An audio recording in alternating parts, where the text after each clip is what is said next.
এখন বাজে রাত 10টা। দেখো আমি চলে এসেছি ডিম নিয়ে। আজকে করব ডিমের ঝোল ভাত। এই দেখো একটা ডিম ফাটা পড়েই গেল।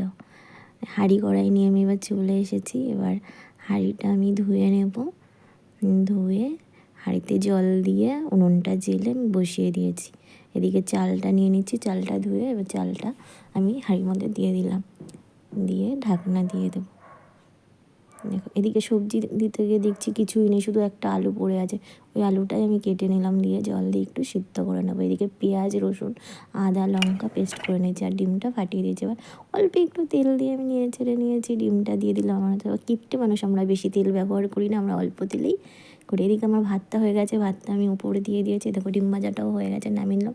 আলুগুলো ভেজে নিয়েছি, ওই তেলে পাঁচফোড়ন দিয়ে পেস্ট করা মশলাটা দিয়ে, এই বাবা আমি তো জিরে দিতেই ভুলে গেছি। এবার জিরে দিয়ে দিলাম, এবার গরম মশলা দিয়ে দিলাম।